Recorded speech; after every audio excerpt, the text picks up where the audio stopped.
Hello champions, welcome back to optimistic G channel. तो modern history की series हम कर रहे हैं जिसमें आज हम देखेंगे कि British conquest on the neighbouring state यानी कि पड़ोसी राज्यों पर ब्रिटिश विजय। अभी तक हमने देखा कि कैसे भारत का जो भी स्टेट थे, छोटे छोटे बड़े बड़े स्टेट, उन सभी पर एक एक करके कैसे ब्रिटिश जो साम्राज्य है वो स्थापित होता है, कैसे ब्रिटिश एम्पायर जो है वो पूरे इंडिया को कॉन्कर करते हैं। अब यहाँ पर हम देखेंगे इंडिया के आसपास के क्षेत्र जैसे अफगानिस्तान हो गया, नेपाल, भूटान, तिब्बत, बर्मा। तो इन सब पर कौन कौन से तरीकों से ब्रिटिश विजय होती है, कौन से युद्ध होते हैं, कौन सी संधियां होती हैं, सभी को हम डिटेल एनालिसिस करेंगे। और इसके नोट्स के लिए आप हमारे डिस्क्रिप्शन में दिए गए लिंक में से जाकर हमारे टेलीग्राम चैनल से इसके नोट्स को डाउनलोड कर सकते हैं। और जो लोग भी पर्सनल क्वेरी की वजह से बात करना चाहते हैं तो हमारा व्हाट्सएप नंबर मैं लगभग हर वीडियो में दे ही देता हूँ। एक बार फिर रिपीट कर देता हूँ, 8368616092, 8368616092। कॉल नहीं लगेगा, आप व्हाट्सएप पर और टेलीग्राम पे टेक्स्ट मैसेज करके अपनी क्वेरी बता सकते हैं। बहुत से लोगों के आंसर कर देता हूँ, बहुत लोगों के नहीं कर पाता हूँ, बट धीरे धीरे सबकी क्वेरीज को दूर कर रहा हूँ। जितना भी मैं फ्री बैठता हूँ लोगों के आंसर्स ही करता हूँ।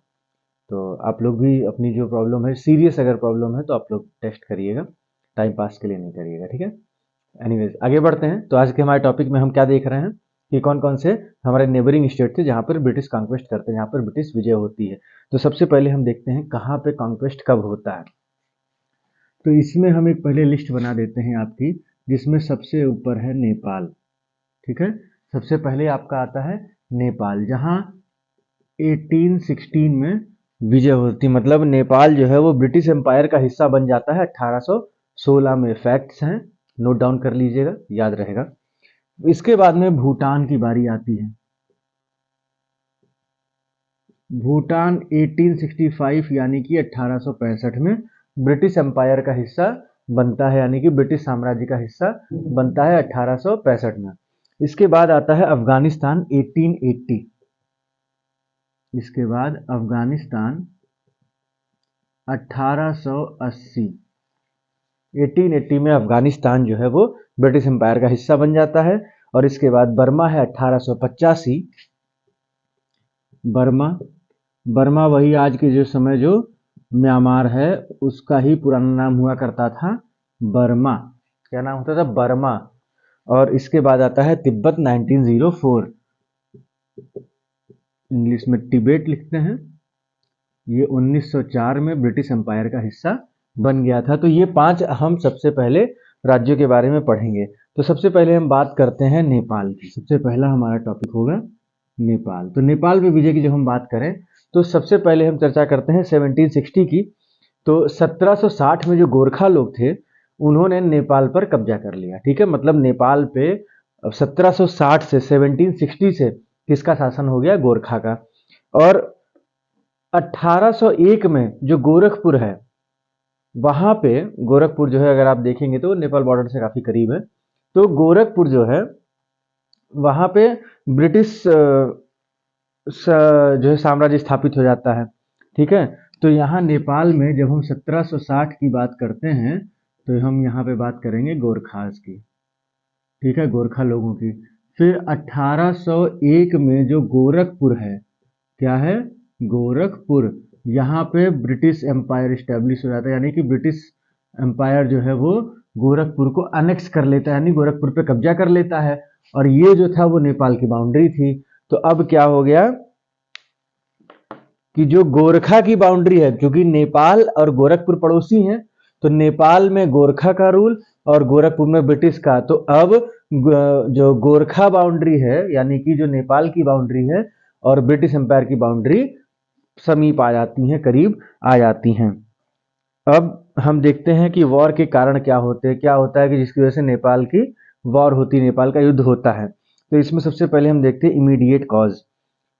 तो जो गोरखा होते हैं आपको पता ही है, थोड़े से लड़ाकू किस्म के होते हैं, इसीलिए हमारी जो सेना में जो गोरखा टुकड़ी है वो काफ़ी फेमस है। तो थोड़ा सा तेज होते हैं युद्ध कला में। तो ये उस समय थोड़ा सा एक्सपेंशन करने की, विस्तार करने की कोशिश कर रहे होते हैं। 1801 की बात हो रही है, उसके बाद की बातें होती हैं। तो 1814 में अगर हम बात करें, 1814 में। तो 1814 यानी कि 1814 में जो गोरखा है वो कैप्चर कर लेते हैं बटवाल और सियोराज। बटवाल और सियोराज, इन दो जगहों पे गोरखा कब्जा कर लेते हैं। और आपको बता दें कि ये दोनों जगहें ब्रिटिश एम्पायर का हिस्सा थी।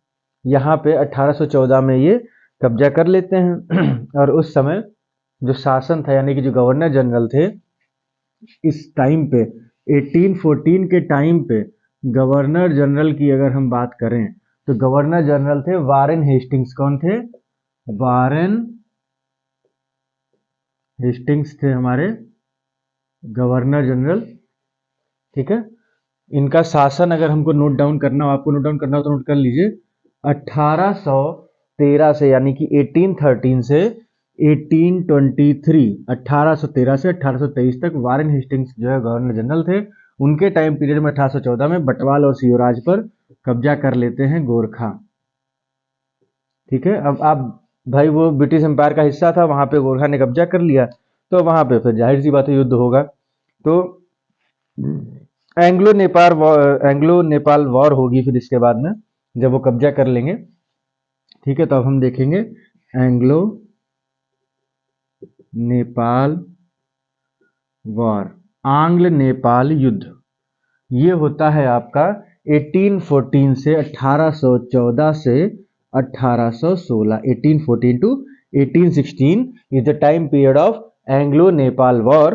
और जो एंग्लो नेपाल वॉर है इसके 4 हिस्से होते हैं, मतलब कि ये वार 4 जगह पे होती है। तो सबसे पहले जहां होती है, मतलब जो 4 हिस्से में अगर हम बात करें कहाँ कहाँ ये वार अलग अलग जगहों पे होती है, तो एक तो आपका है बटवाल, एक है अल्मोड़ा, ये अल्मोड़ा वो राजस्थान वाला नहीं है, एक है अल्मोड़ा, एक है मलाव,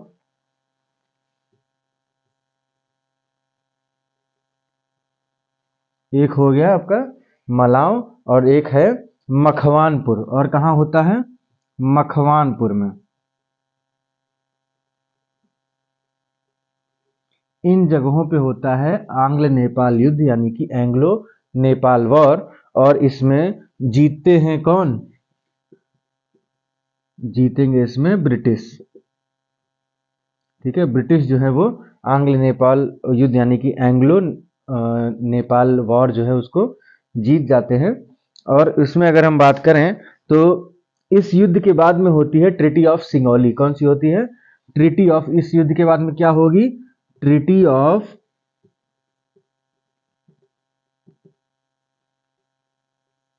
सिंगौली। ट्रीटी ऑफ सिंगौली होगी। कब होती है ये? 18 भाई 1816 में युद्ध हो रहा है। अंग्रेज 1814 से 1816 तक युद्ध चला, 16 में अंग्रेज जो है वो युद्ध जीत गए, तो ट्रीटी तो 16 में ही होगी ना। तो ये होती है 1816 यानी कि 1816। और क्या होता है इसमें? नेपाल एक्सेप्टेड ब्रिटिश रेसिडेंट, यानी कि जो नेपाल है उसके दरबार में, मतलब नेपाल का जो कोर्ट है वहां पे एक ब्रिटिश रेसिडेंट परमानेंट रहेगा। आपको ये हमने सब्सिडरी अलायंस में पढ़ाया था क्या क्या चीजें थी, लगभग उसी से मिलती जुलती चीजें आपको यहाँ मिलेंगी। इस युद्ध के बाद जो संधि होती है जिसको हम बोलते हैं सिंगौली की संधि यानी ट्रीटी ऑफ सिंगौली, जो 1816 में होती है। सब नोट डाउन करते हैं, ये सब इंपॉर्टेंट फैक्ट है, एक एक चीज को नोट डाउन करके रखिएगा। तो यहाँ पे होगा नेपाल एक्सेप्टेड ब्रिटिश रेसिडेंट। उसके बाद है Nepal ceded district of Garhwal, Kumaon and abundant claims to Terai. तो देखिए नोट डाउन करिए, पहला रेसिडेंट के बारे में हो गया। दूसरा, कौन कौन सी टेरिटरी वो छोड़ते हैं। ठीक है, तो वो 2 टेरिटरी छोड़ेंगे नेपाल सीडेड, नेपाल सीडेड। तो सबसे पहले हम देखते हैं गढ़वाल, यानी कि जिसको हम लोग गढ़वाल भी कहते हैं। गढ़वाल वो सीड करेंगे, या सीड मतलब छोड़ना। तो नेपाल कौन कौन सी टेरिटरी छोड़ते हैं? गढ़वाल को छोड़ते हैं और कुमायूं को छोड़ते हैं। गढ़वाल को छोड़ते हैं और कुमायूं को छोड़ते हैं। और उसके अलावा तराई से अपना क्लेम जो है वो छोड़ देते हैं। और सिक्किम से भी अपने सारे राइट्स जो है, मतलब अपना जो कुछ भी है सिक्किम से वो अपना पीछे हट जाते हैं। ठीक, Nepal also withdraw from Sikkim, Sikkim से भी नेपाली जो है वो हट जाते हैं इस ट्रीटी के through. And British had treated Nepalese ruler sovereign. तो जब सारी ट्रीटी ऑफ सिंगौली की सारी चीजें मान लेते हैं जब नेपाल के राजा, तो नेपाल के राजा को सोवरेन यानी कि संप्रभु घोषित कर दिया था। संप्रभु मतलब कि जो अपने क्षेत्र में सर्वोपरि हो और किसी और की आज्ञा का आदतन पालन ना करता हो, हैबिचुअल ना हो किसी की आदत, किसी के आदेश का पालन करने का, उसको हम सोवरेन बोलते हैं। अगर आप इन फ्यूचर जब कभी मैं इंडियन पॉलिटी नहीं पॉलिटिकल साइंस पढ़ाऊंगा, उसमें जब हम कुछ थ्योरीज की बात करते हैं, इजम्स की बात करते हैं, तो वहाँ पे संप्रभुता का सिद्धांत आता है, वहाँ पे संप्रभु आता है जिसको हम बोलते हैं सोवरेन। तो उसके क्या क्या लक्षण बताए गए हैं, एक राज्य के क्या क्या लक्षण है, जो जो हॉब्स, लॉक, रूसो, ऐसे बहुत सारे विचारकों के नाम आते हैं। उन सभी को हम आपको एक समय आने पे वो सब चीज़ें भी हम आपको पढ़ाएंगे, तो वहाँ पे हम आपको बताएंगे ये सारी चीज़ें। अभी आपके लिए ये जानना ज़रूरी नहीं है, कॉन्सेप्ट के लिए आपको बस इतना बता दे रहा हूँ। अगर हम संप्रभु की बात करें, सोवरेन की बात करें, तो कोई एक ऐसा भूभाग है, ठीक है, कोई एक एरिया है, जोग्राफिकल एरिया होना चाहिए जिसकी अपनी एक सीमा निर्धारित हो, जिसकी अपनी एक बाउंड्री हो, और उस सीमा में रहने वाले मैक्सिमम लोग उस व्यक्ति की, जिसको हम सोवरेन कहते हैं, जिसको संप्रभु कहते हैं, उसकी बातों का एक कानून के रूप में, आज्ञा के रूप में पालन करते हो, हैबिचुअल हो। जो वो एक ज्योग्राफिकल एरिया हमने बताया, एक भूभाग बताया, जिसकी अपनी लिमिट्स होनी चाहिए, बाउंड्रीज होनी चाहिए, उसमें जितने भी लोग रहते हैं वो किसी एक व्यक्ति की बातों का आदतन पालन करते हो, कानून मानते हो उसकी बात को। और जो वो व्यक्ति जिसकी सब आदतों का पालन करते हैं, वो व्यक्ति उस भूभाग के अलावा, उस भूभाग से बाहर के किसी भी भूभाग के जो मेन आदमी होगा, जिसकी बातें वहां के लोग सुनते होंगे, उसकी बातें आदतन पालन नहीं करता। ठीक है, वो इसकी हैबिट नहीं होती है कि अपने ही तरह किसी दूसरे राज्य के, किसी दूसरे भूभाग के जो संप्रभु होंगे उनकी बातों का हैबिचुअली वो फॉलो करे, तो उसको हम बोलते हैं संप्रभु। एग्जाम्पल देके समझाते हैं, जैसे अगर इंडिया में नरेंद्र मोदी जी की गवर्नमेंट है, तो आज तो गवर्नमेंट की बात होती है, तो यहाँ पे तो कई लोगों का शासन है, अकेले नरेंद्र मोदी का नहीं है, ठीक है। लेकिन अगर हम बात करें, तो वो प्रधानमंत्री हैं, वो जो भी बातें करते हैं, कानून होता है, जो वो बातें कहते हैं वो उनको माननी होती हैं। तो क्या हर भारतीय उनकी बात को मानता है जो भी कानून के रूप में आता है? तो स्वाभाविक सी बात है, लगभग सभी लोग मानते हैं। क्यों? क्योंकि चाहे आप नरेंद्र मोदी जी को नफरत करते हो, चाहे आप उनसे प्यार करते हो, चाहे आप उनके लिए न्यूट्रल हो, लेकिन जस्ट बिकॉज कि वो प्रधानमंत्री हैं, तो उनकी बातों का आपको पालन करना ही पड़ेगा। आप विरोध कर सकते हैं, लेकिन आपको बातों का पालन करना पड़ेगा। तो नरेंद्र मोदी जी की बातों का, भारत एक भूभाग है, ठीक है, और वो उसकी एक अपनी बाउंड्री है, निश्चित है, फिक्स बाउंड्री है, उसमें बहुत सारे लोग रहते हैं और वो सभी हमारे प्रधानमंत्री मोदी की आज्ञा का, जो आज्ञा होती है उसका पालन करते हैं। ठीक, तो ये शर्त हो गई। दूसरी शर्त, जैसे बगल में पाकिस्तान है, नेपाल है, भूटान है, अमेरिका है, रसिया है, सब देश हैं, तो हर देश का अपना एक प्रधानमंत्री या राष्ट्रपति है, यानी हर देश का अपना एक संप्रभु है।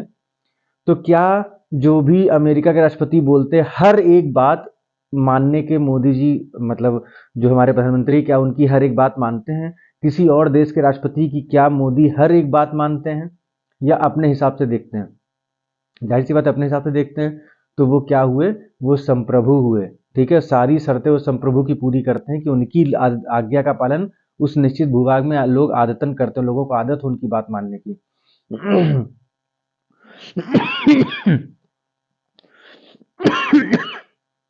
लेकिन वो किसी और की बातों का आदतन पालन नहीं करते हैं, तो वो होते हैं संप्रभु। तो यहाँ पे खैर ये कॉन्सेप्ट बताने की ज़रूरत नहीं थी, लेकिन फिर भी मैंने बता दिया है। अच्छा लगा होगा, अगर ये कॉन्सेप्ट आपको समझ में आया होगा तो इसी बात पे लाइक कर दीजिएगा और अपने दोस्तों से शेयर करिएगा। खैर, हम आगे बढ़ते हैं। तो नेपाल के जो राजा है उनको संप्रभु घोषित कर दिया। ठीक, तो यहाँ से नेपाल की कहानी जो है वो खत्म हो जाएगी। अब इसका रिजल्ट क्या होता है? British gain control over areas of Sutlej hills, Sutlej hills comprising hill stations of Shimla, Mussoorie, Ranikhet, Nainital.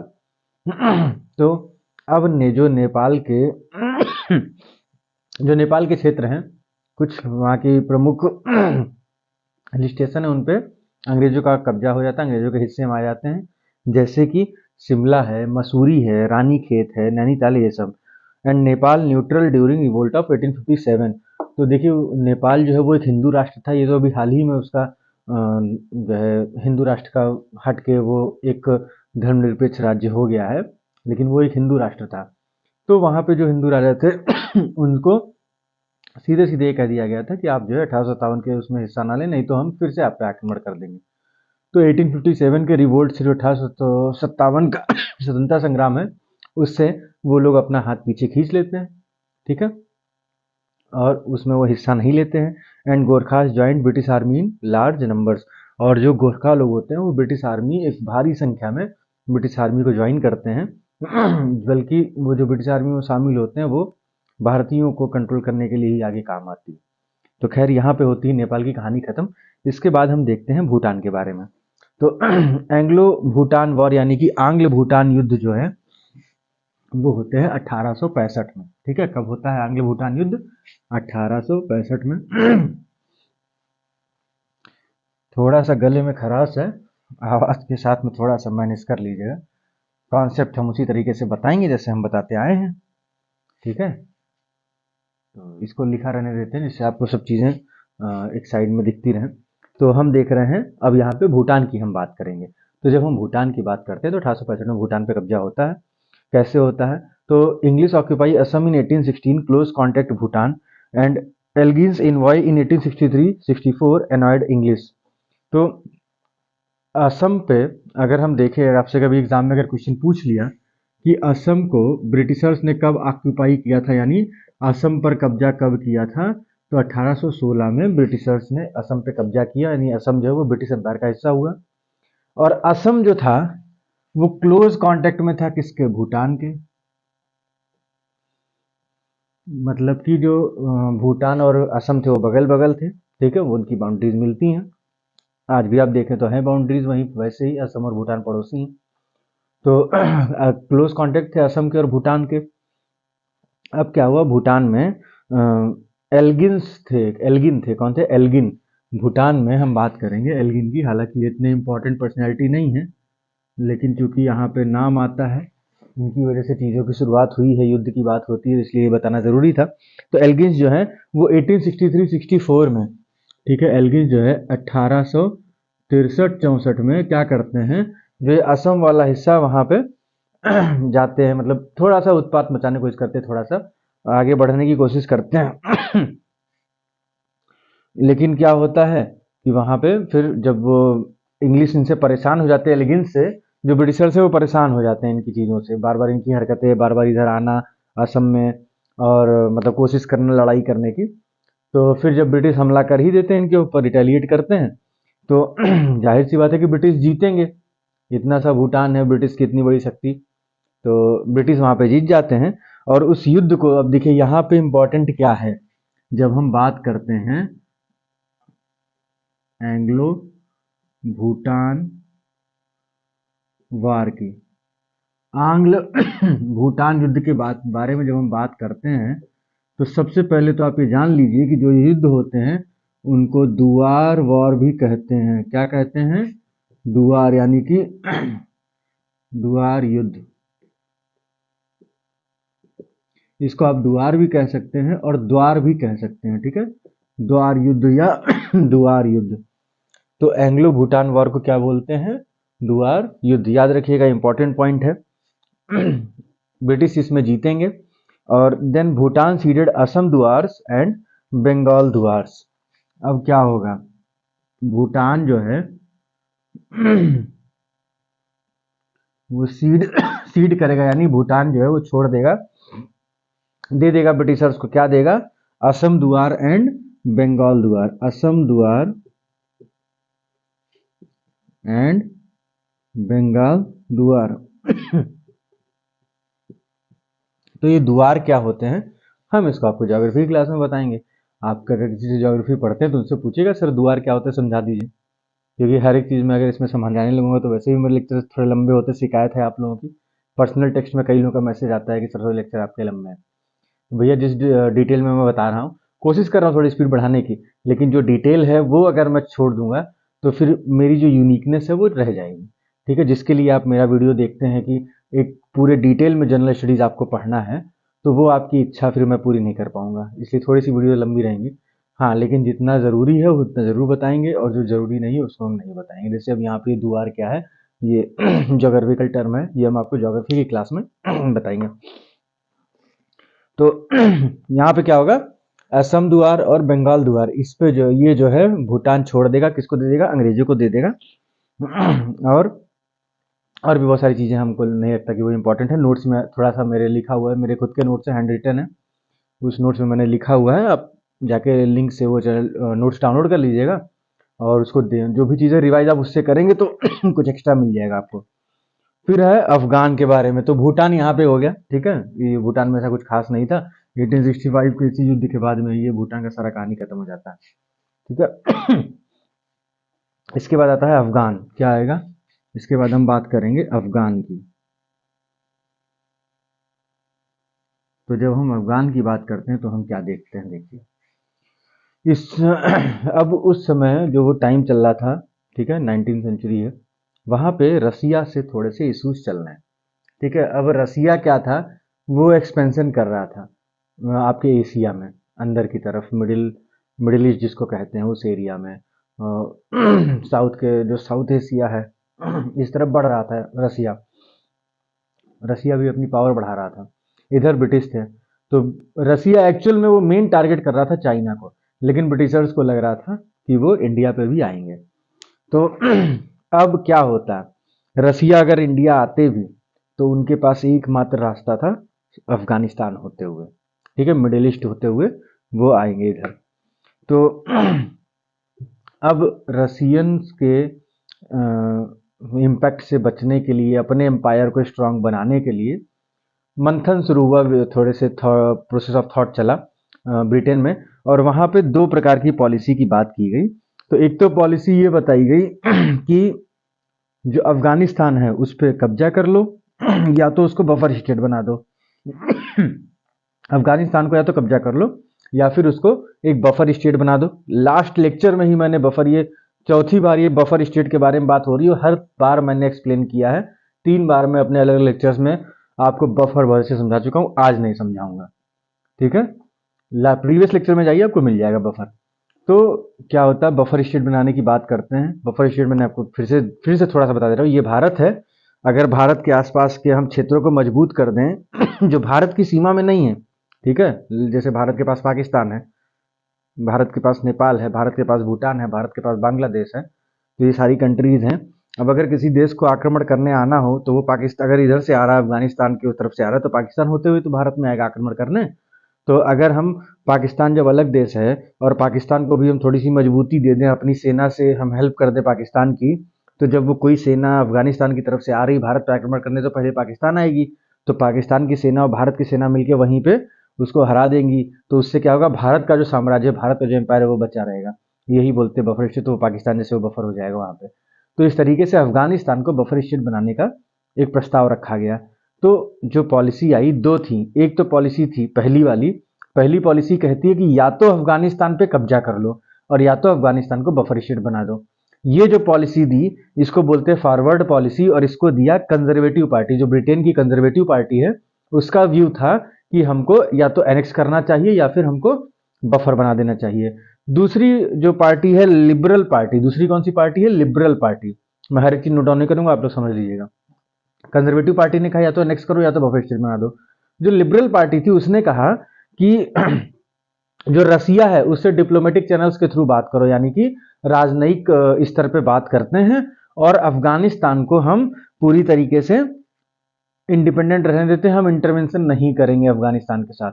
मतलब जो आपकी लिबरल पार्टी है, पाकिस्तान कह रहा हूँ, माफ करिएगा, जो आपकी ब्रिटेन की लिबरल पार्टी है वो कहती है कि आप अफगानिस्तान को नो इंटरवेंशन, मतलब पाकिस्तान के साथ आप कोई इंटरवेंशन ना करो, अफगानिस्तान के साथ में आप उससे इंटरफेयर ना करो, और रसिया से आप डिप्लोमेटिक स्तर पे बातें कर लो। ये कहता है लिबरल पार्टी। और कंजर्वेटिव पार्टी ने क्या कहा था, फिर से बोल दे रहा हूँ जल्दी जल्दी। कंजर्वेटिव पार्टी ने कहा था कि या तो अफगानिस्तान को अनेक्स कर लो, यानी या तो अफगानिस्तान पे कब्जा कर लो, और या फिर अफगानिस्तान को एक बफर स्टेट बना दो। ये चीज थी। तो हमने फॉलो किया, यानी कि जो ब्रिटिश थे, ब्रिटिश एम्पायर था, उसने फॉलो किया जो कंजर्वेटिव पार्टी ने कहा था, यानी कि या तो अनेक्स या तो बफर। तो अब क्या होगा, यहाँ पे फर्स्ट एंग्लो अफगान वॉर होगी। अब क्या होगा, फर्स्ट एंग्लो अफगान वॉर होगी, जो कि 1839 में होती है, ठीक है। फर्स्ट एंग्लो अफगान वॉर 1839 में होती है, और कब तक चलती है, 1842 तक चलती है, ठीक है। अब हम देखेंगे फर्स्ट एंग्लो अफगान वॉर। जब हम प्रथम आंग्ल अफगान युद्ध की बात करते हैं तो ये होता है 1839 से 1842। देखिए बहुत जगह क्या होता है शॉर्ट में उन्होंने जब आपको अफगान के बारे में पढ़ाएंगे तो बस इतना बता दिया अफगान युद्ध हुआ, अफगान युद्ध में कौन जीता, क्या संधि हुई, क्या अफगानिस्तान ने दिया, क्या ब्रिटेन ने गेन किया, यही सारी चीजें बता के आगे बढ़ जाते हैं। तो आपको लगता है कि अफगान तो छोटा सा, अफगान युद्ध का छोटा सा हिस्सा है, हमने पढ़ लिया, हो गया। लेकिन थोड़ा सा अगर आप बेसिक नॉलेज रखेंगे, थोड़ा सा स्टोरी को समझेंगे, थोड़ा सा, बहुत ज़्यादा भी नहीं मैं इलेबोरेट कर रहा, मैं ऑप्शनल की तरह नहीं इलेबोरेट कर रहा, बट अगर थोड़ा बहुत स्टोरी नहीं समझेंगे तो मेंस के आंसर राइटिंग केवल और केवल फैक्ट के दम पे नहीं होती। नो डाउट फैक्ट जो है वो आपके मेंस के आंसर को अच्छा रिप्रेजेंट कर देते हैं, एक थोड़ा सा दिखता है बहुत अच्छा है फैक्ट के साथ लेकिन क्या सिर्फ फैक्ट से हो जाएगा? तो ऐसा नहीं, सिर्फ फैक्ट से नहीं होगा। फैक्ट प्लस स्टोरी थोड़ी सी दोनों पता होनी चाहिए। स्टोरी एटलीस्ट इतनी पता हो कि जो कुछ आप पढ़ रहे हो उस चैप्टर के बारे में क्या बैकग्राउंड है वो आपको जानकारी होनी चाहिए। तो हमने अभी तक देखा अफगान के साथ में क्या सीन चल रहा है, क्यों अफगान से कुछ भी, चाहे हम कह रहे उस पर कब्जा करना हो, चाहे उसको छोड़ना हो, चाहे उससे लड़ना हो, कुछ भी करना हो, क्यों आखिर अफगान के साथ इंटरफेरेंस हमको करना पड़ा?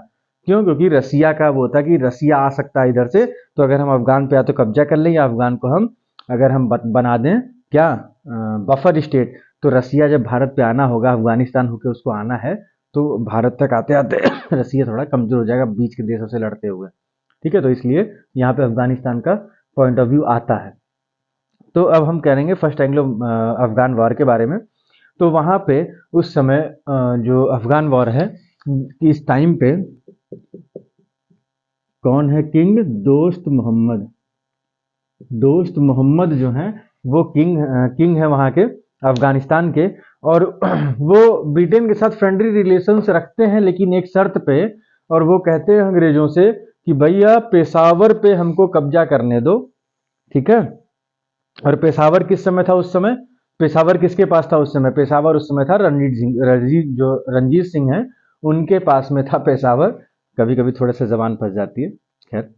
तो रंजीत सिंह के पास में था पेशावर, जिसको चाहता था कौन? दोस्त मोहम्मद, जो कि था अफगानिस्तान का शासक, और उसको उसके फ्रेंडली रिलेशंस थे अंग्रेजों के साथ, लेकिन उसकी एक शर्त थी कि हम फ्रेंडली रिलेशन आपके साथ, यानी जो दोस्ती का रिश्ता है वो हम आपके साथ तभी रखेंगे जब आप हमको रंजीत सिंह से पेशावर लेने में मदद करो। लेकिन क्या होता है कि जो ब्रिटेन के उस समय के भारत में, मतलब ब्रिटेन की तरफ से जो गवर्नर जनरल थे वो थे ऑकलैंड। कौन थे? ये इंपॉर्टेंट है, आंग्ल अफगान युद्ध के समय आपके गवर्नर जनरल थे ऑकलैंड। तो ऑकलैंड जो है दोस्त मोहम्मद की डिमांड को रिफ्यूज कर देते हैं। डिमांड को क्या करते हैं? रिफ्यूज। डिमांड क्या थी आप लोग जान ही गए कि रंजीत सिंह से पेशावर लेना। तो थोड़ा सा इसको जो है बुरा लगता है, किसको? दोस्त मोहम्मद को, कि भैया हम दोस्ती का रिश्ता बढ़ा रहे हैं, सिर्फ हम इनसे इतना ही तो कह रहे हैं कि हमको मदद करो रंजीत सिंह से पेशावर लेने में। फिर खैर बात आई गई हो जाती है। फिर 1837 में, फिर 1837 में जो ये ऑकलैंड हैं ये क्या करेंगे? एक मिशन भेजते हैं, कॉमर्शियल मिशन भेजते हैं काबुल में, कैप्टन बर्न्स के अंडर में। कैप्टन बर्न्स, कैप्टन बर्न्स के अंडर में एक मिशन भेजते हैं, कॉमर्शियल मिशन होता है वो।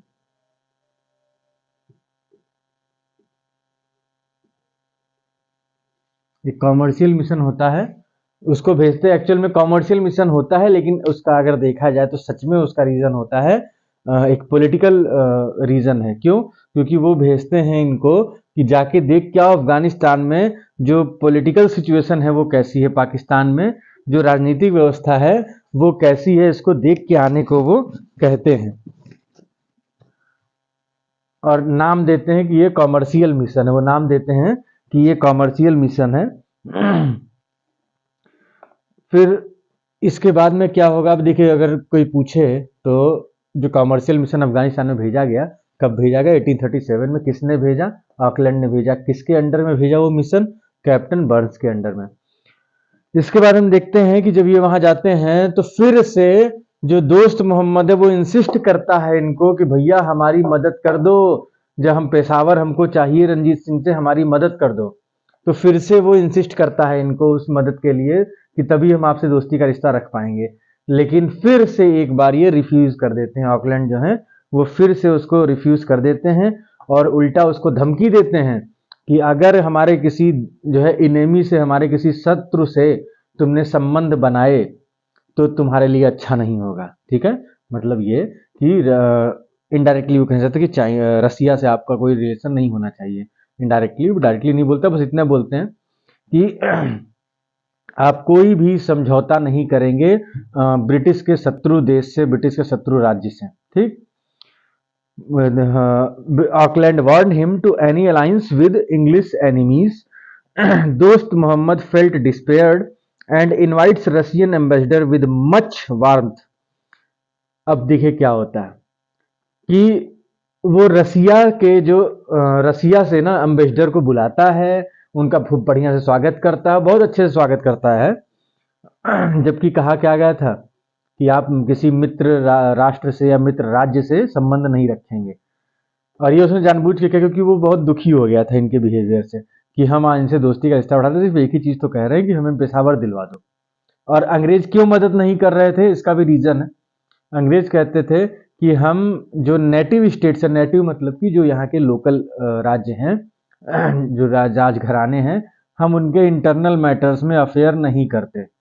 ठीक है, इंटरनल अफेयर्स में जो इंटरनल मैटर होते हैं उसमें हम इंटरफेयर नहीं करते। ठीक है, तो ये जो है कहते हैं अंग्रेज, और वो मदद नहीं करते हैं इनकी, और इनको बुरा लगता है। ये रसिया से एम्बेसडर को लाते हैं और सबसे मतलब ओवरऑल अंग्रेजों के खिलाफ जाके काम करते हैं। अब जाहिर सी बात है कि इसके बाद तो युद्ध होना ही होना है। अब इधर से ऑकलैंड गुस्सा जाता है और ऑकलैंड क्या करता है, डिसाइड करके निकलता है कि अब तो अफगानिस्तान से जो दोस्त मोहम्मद है उसको गद्दी से उतारना है। अब यहाँ से निकलते हैं। अब वो किसको बैठाना चाहते हैं गद्दी पे, आप लोग इसको पढ़ चुके हैं, ट्राईपार्टाइट संधि, ट्राईपार्टाइट ट्रीटी यानी कि त्रिपक्षीय संधि पढ़ चुके हैं आप लोग। जब हम पढ़ा रहे थे रंजीत सिंह के बारे में, जब पंजाब राज्य के बारे में पढ़ा रहे थे तो हमने आपको बताया था। अगर आप हमारे जो है जो भी लेक्चर्स है वो रेगुलर फॉलो करते हैं तो आपको सारी चीज़ें याद होंगी। नहीं फॉलो करते हैं तो फिर अब आपने और कहीं से कैसे पढ़ा है, कितना पढ़ा है, हो सकता है आपको हमसे बेहतर आता हो सकता है आपको ना आता हो, लेकिन अगर हमें फॉलो किया है तो डेफिनेटली आता होगा, ये मेरी गारंटी है। खैर, तो अब क्या होगा, अब उनको शाह सूजा को, किसको, शाह सूजा को अफगानिस्तान की गद्दी पे बैठाने का वो प्लान करते हैं। और इधर उनको जाना है, अगर भारत से अफगानिस्तान जाना है तो पंजाब सिंध वगैरह क्रॉस करके ही जाना पड़ता है। तो अब यहां पे बारी आती है ट्राई पार्टाइट ट्रीटी, त्रिपक्षीय संधि। तो जब हम त्रिपक्षीय संधि की बात करते हैं जब हम ट्राईपार्टाइट ट्रीटी की बात करते हैं तो किसके किसके बीच में होती है ये, तो इसमें एक पार्टी है आपकी ब्रिटिश, ठीक है, दूसरी पार्टी है शाह सूजा। शाह सूजा, ये कौन था शाह सूजा, x ruler of Afghanistan, Shah सूजा। और तीसरी पार्टी है रंजीत सिंह, रंजीत सिंह ये आपका था। और ये तीनों आपकी त्रिपक्षीय संधि में ये तीनों पार्टीज हैं। त्रिपक्षीय संधि होती कब है, तो ये होती है जून 1838 में। कब होती है, जून 1838 में होती है ट्राईपार्टाइट ट्रीटी, यानी कि त्रिपक्षीय संधि होती है। और ये बेसिकली रंजीत सिंह के साथ में ब्रिटिश करते हैं, शाह सूजा को इन्वॉल्व करते हुए कि हमको अफगानिस्तान जाना है, आप अपनी जो सीमा है उसका हमें प्रयोग करने दें और हम लोग मिल करके जो है अफगानिस्तान में शाह सूजा को बैठाएंगे। तो ये चीज की संधि होती है। और आपको बता दें कि जो ये तीनों जो पार्टियां मिल जाती हैं तो इसकी जो आर्मी है उस आर्मी का नाम क्या रखा गया, उस आर्मी को बोला जाता है इंडस आर्मी। क्या बोला जाता है, इंडस आर्मी, इसको कहा जाता था इंडस आर्मी। तो इंडस आर्मी जो है वो अटैक करती है, अच्छा खासा अटैक होता है अफगानिस्तान पे। और वो कांधार और गजनी जो कांधार और गजनी है, कहाँ क्या है, अब इंडस आर्मी जो है वो अटैक करती है अफगानिस्तान पे और वो कांधार और गजनी, कांधार और गजनी को कॉन्कर करती, कांधार और गजनी पे कब्जा कर लेती है। सब चीज नोट डाउन करते रहिए, नोट्स बनाते रहिए। नहीं बनाने के इच्छुक हैं तो टेलीग्राम चैनल से डाउनलोड कर लीजिएगा, लिंक डिस्क्रिप्शन में आपको मिल जाएगा। तो ये कब्जा कर लेते हैं कांधार पे, गजनी पे, कौन? इंडस आर्मी, और बढ़ते हैं काबुल की तरफ। किसकी तरफ बढ़ते हैं? काबुल की तरफ बढ़ते हैं। काबुल की तरफ जब बढ़ते हैं उसके बाद में क्या होगा? शाह सूजा को अफगानिस्तान की गद्दी पर बैठा दिया जाएगा। ठीक है, शाह सूजा को अफगानिस्तान की गद्दी पर बैठा दिया जाएगा। 1800 जून 38 की बात हो रही, लगभग वही 1839 के स्टार्टिंग में, 1838 के लास्ट तक शाह सूजा को बैठा देते हैं। शाह सूजा को अफगानिस्तान की गद्दी पे एग्जैक्ट कब बैठाते, ये ऐसा कुछ आपको एग्जाम पॉइंट ऑफ व्यू से इंपॉर्टेंट नहीं है, इसलिए मैंने इस पे अपने नोट्स बनाते समय इस पे ध्यान नहीं दिया और ना ही मैंने आपको बताया। तो अब क्या होगा? 1841 में, 1841 में, हम हर चीज को यहाँ लिखने जाएंगे तो फिर भैया हो नहीं पाएगा। जो चीज बताने वाली है हम उनको सिर्फ बता के आगे बढ़ जाएंगे। तो 1841 में, 1841 में जो अफगान के जो वहाँ के लोकल लोग थे वो करते हैं रिवोल्ट। ठीक है, उसमें उससे कुछ जो सेना के भी लोग शामिल होते हैं अफगान की, वो रिवोल्ट करते हैं। और बहुत सारी आवाज, चूंकि अचानक से होता, बीच में एक बार और हुआ था 1839-40 के आसपास भी हुआ था, बट वो उतने बड़े स्तर पे नहीं था, अंग्रेजों ने उसको तुरंत दबा दिया था उस चीज को। लेकिन ये 1841 वाला थोड़ा सा पावरफुल रहता है, उनका रिवोल्ट जो होता है, और कई सारे अंग्रेजों को मार देते हैं। इनफैक्ट जो वहाँ के रेसिडेंट वगैरह होते हैं उनको भी मार देते हैं ब्रिटेन के, मतलब अफगानिस्तान में जो ब्रिटिश रेसिडेंट होता है उसको भी मार देते हैं ये लोग। तो जाहिर सी बात है कि इसके बाद तो रिटेलिएट करेगा ब्रिटिश। लेकिन ये चीज ध्यान रखिएगा, जब यहाँ पे अंग्रेजों को मारते हैं, वो जब रिवोल्ट करते हैं 1841 यानी कि 1841 में, तो एक ह्यूमिलिएटिंग ट्रीटी पे साइन करते हैं ये लोग। अंग्रेज जो हैं, जो वहां पे उस समय हार जाते हैं, क्योंकि उस समय रिवोल्ट अचानक से होता है और अंग्रेजों को ये लोग मार देते हैं। वहां के जो फिलहाल जो अफगानिस्तान में मौजूद थे उनको मारते हैं। तो अंग्रेजों को साइन करना पड़ता है ट्रीटी पे, जो अफगानिस्तान के अंग्रेज थे वहां पे अफगानिस्तान में, उनको साइन करना पड़ता है ट्रीटी पे। और ट्रीटी यानी कि संधि किसके साथ होती है? तो वो होती है अकबर खान के साथ। और अकबर खान कौन है? दोस्त मोहम्मद का बेटा है। ठीक है, और उस संधि के अकॉर्डिंग 3 दिन में सभी ब्रिटिशर्स को अफगानिस्तान खाली करना होगा। तो ये संधि पर साइन होता है। और उसी बीच 1842 में, अप्रैल 1842, कब? अप्रैल 1842 शाह सूजा को मार दिया जाता है। अप्रैल 1842 शाह सूजा को मार दिया गया। एंड इन सितंबर 1842 English re-established control over Jalalabad, Kandahar and Kabul and settlement between Dost Mohammad and English. तो 1842 में जो अंग्रेज हैं वो जलालाबाद, कांधार और काबुल पर कब्जा कर लेते हैं। और फिर उसके बाद में दोस्त मोहम्मद और अंग्रेजों के बीच में सेटलमेंट हो जाता है। ठीक है, फिर हम बात करेंगे सेकेंड एंग्लो अफगान वॉर की, द्वितीय आंग्ल अफगान युद्ध। द्वितीय आंग्ल अफगान युद्ध की अगर हम बात करें तो सबसे पहले हम देखेंगे कि ये युद्ध होता क्यों है, कब होता है, किसके किसके बीच में होता है। ठीक है, और इसका रिजल्ट क्या आते हैं। तो आपका जो सेकेंड एंग्लो अफगान वॉर है, द्वितीय आंग्ल अफगान युद्ध है, ये होता है 1878 से 1880, 1878 टू 1880। ये आपका है सेकेंड एंग्लो अफगान वॉर, द्वितीय आंग्ल अफगान युद्ध।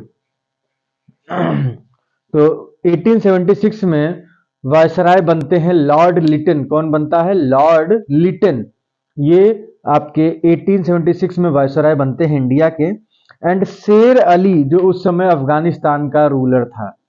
ठीक है, 1876, 78, जो 75 के बाद का जो सिनेरियो है उसकी बात हो रही, क्योंकि वो कहानी तो 1842 में खत्म हो गई जब शाह सूजा को मार दिया गया। तो अभी हम बात कर रहे हैं 1876 के अराउंड। तो वहां पे ब्रिटिश के अफगान रूलर हैं जिनका नाम है शेर Ali. And Sher Ali wanted friendship with both the parties, English and Russia. यानी कि जो शेर अली हैं वो अंग्रेजों के भी बहुत करीबी नहीं बनना चाहते थे और रसिया के भी बहुत करीबी नहीं बनना चाहते थे। वो दोनों से एक जरूरत भर की दोस्ती रखना चाहते थे, लेकिन अंग्रेज ऐसा नहीं चाहते थे। तो अंग्रेजों ने अपना वो एनवॉय वहां भेजा, एक कन्वॉय जो है वहां भेजा, मतलब कि आर्मी का एक हिस्सा भेजा। आर्मी की टुकड़ी वहां रखने की बात की काबुल में, काबुल यानी कि अफगानिस्तान में, लेकिन जो शेर अली था उसने मना कर दिया कि भैया हम आर्मी नहीं रखेंगे आपकी। तो अब इसके बाद भैया अहम बहुत बड़ा है, ईगो बहुत बड़ा है अंग्रेजों का, और वो क्या करते हैं, इन्वेड करने का प्लान बनाते हैं, यानी कि अफगानिस्तान पे आक्रमण करने का प्लान बनाते हैं। अब क्या होता है, शुरू होता है युद्ध आपका 1878 में। तो Sher Ali fled in face of English invasion and treaty of Gandamak signed between English and Yakub Ali. तो देखिए शेर अली जो है वो भागे वहां से, जब अंग्रेजों ने युद्ध शुरू किया शेर अली भाग गए। अब शेर अली का बेटा है याकूब अली, उसको संधि करनी पड़ती है अंग्रेजों के साथ में, ठीक है। उस संधि का, उस ट्रीटी का नाम क्या है, ट्रीटी ऑफ गंडमक, ट्रीटी ऑफ गंडमक। उस पर साइन करते हैं जो है वो याकूब अली और अंग्रेज। याकूब अली कौन है, तो आपके शेर अली के जो है एल्डेस्ट सन है, ठीक है, यानी कि सबसे बड़े बेटे। ट्रीटी ऑफ गंडमक क्या कहती है, जो मई 1879 में होती है, ट्रीटी ऑफ गंडमक आपके सेकेंड एंग्लो अफगान वॉर में है, ट्रीटी ऑफ गंडमक। ये कब होगी, तो ये होगी मई 1879, मई 1879 में होती है ट्रीटी ऑफ गंडमक। और इसमें सबसे पहले क्या होता है, अमीर will conduct foreign policy with the advice of Indian government. Indian government यानी कि ब्रिटिश गवर्नमेंट से सलाह लेकर ही अफगानिस्तान में जो अमीर होते हैं, ठीक है, अमीर आपने पढ़ा होगा ना, 4 यार के बारे में बताया था, अफगानिस्तान के रूलर को अमीर बोलते थे, 4 यार, याद है कि नहीं याद है, नहीं याद है, इसीलिए तो कहता हूँ लेक्चर फॉलो करिए हमारे, तो आप करते नहीं है रेगुलर लेक्चर फॉलो। खैर कोई बात नहीं, हम बढ़ते हैं। जाके देखिए प्रीवियस लेक्चर पूरे, आप पूरी सीरीज देखिए, तभी आपको हिस्ट्री अच्छे से याद होगी। और अगर आपने पूरी सीरीज फॉलो की है, चैलेंज करता हूं कि हिस्ट्री में आप कहीं भी खड़े होंगे तो किसी के भी क्वेश्चंस का आंसर आप इजीली कर पाएंगे, अगर वो जनरल स्टडीज से रिलेटेड क्वेश्चन होंगे। अब कोई आपसे पीएचडी लेवल पे जाके हिस्ट्री का कोई क्वेश्चन पूछे तो वो हम आपको जनरल स्टडीज में नहीं पढ़ा सकते, लेकिन जनरल स्टडीज के प्रोस्पेक्टस से आपके सारे क्वेश्चन सही होंगे। बस एक बार मेरी पूरी सीरीज को देखें, पूरी डिटेल्ड एनालिसिस को समझें। चलिए हम आगे बढ़ते हैं। तो amir will conduct foreign policy with the advice of Indian government, ये कहा जाता है। उसके बाद कहा जाता है permanent British resident at Kabul, Kabul में एक परमानेंट ब्रिटिश रेसिडेंट रहेगा। And English will give amir all support against foreign aggression, यानी जो अंग्रेज हैं वो अमीर को पूरा सपोर्ट करेंगे किसी भी विदेशी आक्रमण के खिलाफ।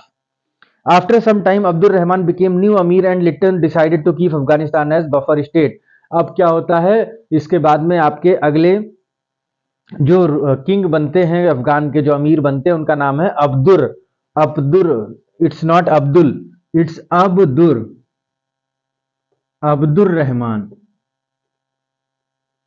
अब आपके जो किंग बनते हैं अब्दुल रहमान, उनके समय में इधर लिटन डिसाइड करते हैं, वो नए अमीर बन गए हैं अफगानिस्तान के, और लिटन डिसाइड करते हैं कि अफगानिस्तान को हम एक बफर स्टेट के रूप में रखेंगे। तो अब हम देखते हैं एंड रिजल्ट क्या होता है आखिर में।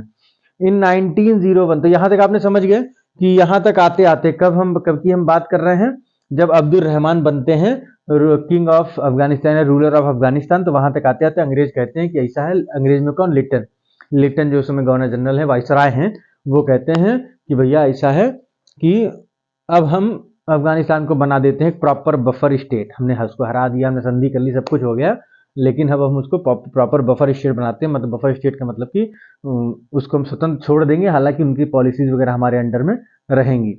तो ये होता है अफगानिस्तान के साथ में। अफगानिस्तान की कहानी खत्म कैसे होती है हम उसको देखते हैं, मतलब कैसे खत्म होती है या कैसे शुरू होती है, हम ऐसे समझें। तो ये इरा जो अफगानिस्तान का था वो कैसे खत्म होता है आप ऐसे समझ लीजिए। तो 1901, 1901 में हबीबुल्ला असेंडेड थ्रोन, ठीक है, आफ्टर वर्ल्ड वॉर फर्स्ट, मतलब कि जो हबीबुल्ला हैं वो 1901 में वहां पे गद्दी पे बैठते हैं। After world war first and Russian revolution 1917 Afghan demanded full independence. अब प्रथम जो विश्व युद्ध था वो खत्म होता है, और जो आपकी रसिया की क्रांति थी, रशियन रिवॉल्यूशन, वो 1917 में खत्म होती है।